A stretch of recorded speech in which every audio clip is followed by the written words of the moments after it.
Friends, welcome to ரூபா kitchen. இன்றைக்கி நம்ம வீடியோவில் ரொம்ப சூப்பரான ஹெல்த்தியான ஸ்நாக்ஸ் தான் பார்க்க போகிறோம். இது ஸ்நாக்ஸ் மட்டும் இல்லைங்க, ரொம்பவும் ஹெல்த்தியான பிரேக்ஃபாஸ்ட்டாகவும் இருக்கும்.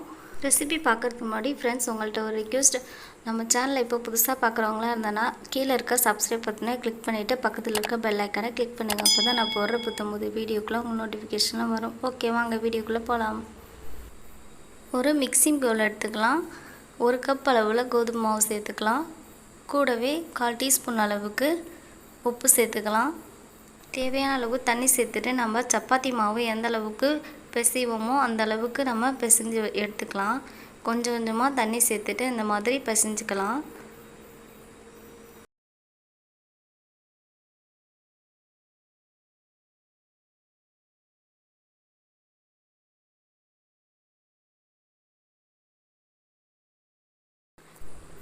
மாவு நல்லா பிசைஞ்சாச்சு. இப்போது 1 ஸ்பூன் அளவுக்கு மட்டும் நம்ம ஆயில் சேர்த்துட்டு எல்லா பக்கமும் படுற மாதிரி மிக்ஸ் பண்ணிக்கலாம். லாஸ்ட்டாக நம்ம ஆயில் சேர்த்துட்டு ஒரு பிளேட் வச்சு மூடி ஒரு 10 மினிட்ஸ்க்கு அப்புறமா நம்ம செஞ்சோன்னா ரொம்பவும் சாஃப்டாக இருக்கும் மாவு. அதனால் நம்ம இப்படி க்ளோஸ் பண்ணி வச்சிடலாம். இப்போது நம்ம உள்ளே வைக்கிற ஸ்டஃப் செஞ்சிடலாம். 2 ஸ்பூன் அளவில் எண்ணெய் சேர்த்துக்கிறேன். கூடவே 1/4 டீஸ்பூன் அளவு சோம்பு சேர்த்துக்கலாம். சோம்பு லைட்டாக பொரிஞ்சதுமே ஒரு பெரிய சைஸ் வெங்காயத்தை கட் பண்ணி வச்சுருக்கேன், அதை சேர்த்துக்கலாம். கூடவே கொத்தமல்லி, கருவேப்பிலையும் சின்ன சின்னதாக கட் பண்ணி வச்சுருக்கேன், அதையும் சேர்த்துக்கலாம். நான் இது செய்கிறதுக்கு பச்சை மிளகாலாம் யூஸ் பண்ணலை, ஏன்னா குழந்தைங்க சாப்பிட்றதால நான் பச்சை மிளகாய் யூஸ் பண்ணல. உங்களுக்கு தேவைன்னா பச்சை மிளகாய் யூஸ் பண்ணிக்கலாம். எல்லாத்தையும் நல்லா மிக்ஸ் பண்ணிக்கலாம். வெங்காயம் கொஞ்சம் வதங்கிறதுக்காக நான் உப்பு சேர்த்துக்கிறேன். இப்போவே ஸ்டஃப்புக்கு தேவையான அளவு உப்பு சேர்த்துக்கலாம்.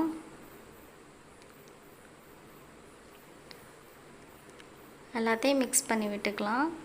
கொஞ்சம் வெங்காயம் வதங்கினதும் நம்ம மஞ்சத்தூளை சேர்த்துக்கலாம். 1/4 டீஸ்பூன் அளவு மஞ்சத்தூள், 1/2 டீஸ்பூன் அளவு தனி மிளகாய் தூள், 1/2 டீஸ்பூன் கரம் மசாலா.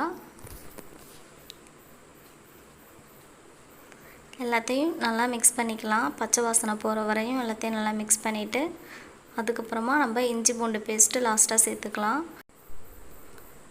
இப்போது லாஸ்ட்டாக நம்ம 1/2 டீஸ்பூன் அளவுக்கு இஞ்சி பூண்டு பேஸ்ட்டு சேர்த்துக்கலாம்.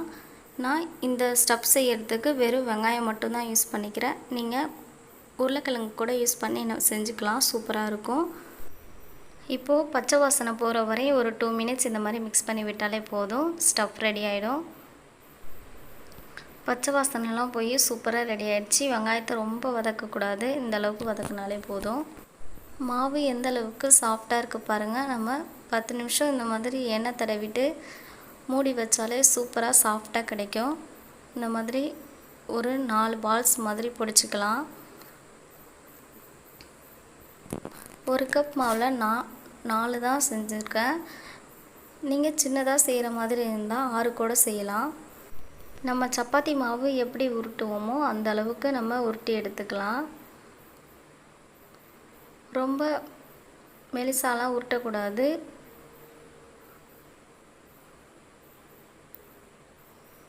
ரொம்ப திக்னஸாகவும் உருட்டக்கூடாது. இந்த அளவுக்கு பாருங்கள், இது கரெக்டாக இருக்கும். இந்த அளவுக்கு எல்லாத்தையுமே நம்ம உருட்டி எடுத்துக்கலாம்.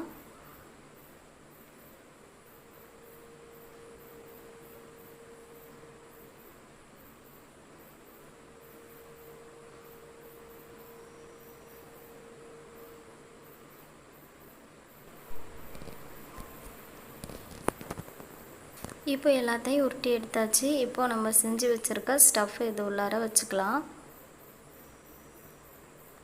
நான் பெருசாக செய்கிறதால 4 ஸ்பூன் அளவுக்கு ஸ்டஃப் இது உள்ளார வைக்க போகிறேன்.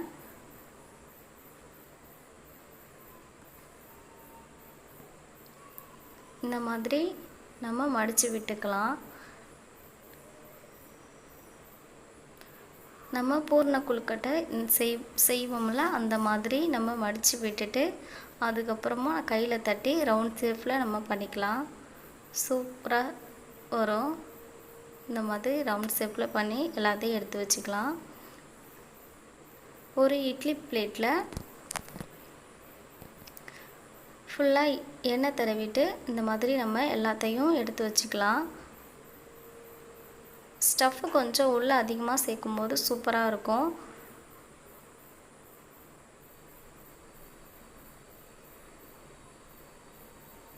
கொஞ்சம் மாவு எக்ஸ்ட்ரா இருந்தனா அதை கொஞ்சம் எடுத்துக்கலாம். நம்ம 4 ரெடி பண்ணிட்டோம். இப்போ நம்ம இட்லி குண்டால வச்சுக்கலாம். நான் ஏற்கனவே 5 மினிட்ஸ் இட்லி குண்டான கொஞ்சம் ஹீட் பண்ணி தான் வச்சுருக்கேன். இப்போ நம்ம அதில் வச்சுக்கலாம். பாருங்கள், லைட்டாக கொதிக்குது.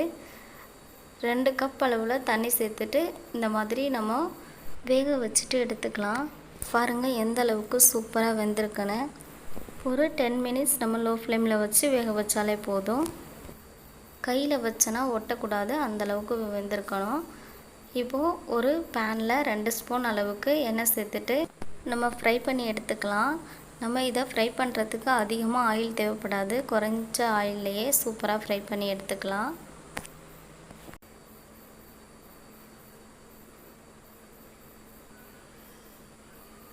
இந்த மாதிரி நம்ம செய்யும்போது சூப்பராக இருக்கும். குழந்தைங்களும் விரும்பி சாப்பிடுவாங்க.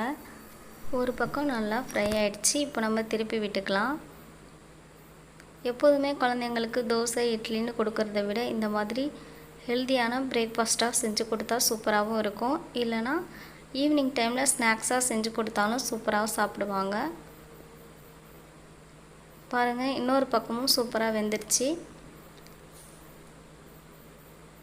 நம்ம திருப்பி விட்டுக்கலாம். கொஞ்சம் லைட்டாக வேகாத மாதிரி தெரிஞ்சுன்னா ஃபுல்லாக எல்லா பக்கமும் படுற மாதிரி நம்ம திருப்பி விட்டு எடுத்துக்கலாம். இப்போது எல்லா பக்கமும் சூப்பராக வெந்துருச்சு. இப்போ நம்ம ஒரு பிளேட்டில் ட்ரான்ஸ்ஃபர் பண்ணிக்கலாம். இந்த ரெசிபிக்கு டொமேட்டோ சாஸ் இல்லைன்னா தேங்காய் சட்னி கூட வச்சு சாப்பிட்லாம். ரொம்பவும் சூப்பராக இருக்கும். சூப்பரான சுவையான ரொம்பவும் ஹெல்த்தியான ஸ்நாக்ஸ் ரெடி. நம்ம வீடியோ உங்களுக்கு பிடிச்சிருந்தனா லைக் பண்ணுங்கள், ஷேர் பண்ணுங்கள், ட்ரை பண்ணி பார்த்துட்டு கமெண்ட் பண்ணுங்கள். மறக்காமல் நம்ம ரூபா கிச்சன் சேனலை சப்ஸ்கிரைப் பண்ணுங்கள். தேங்க்யூ வாட்சிங்.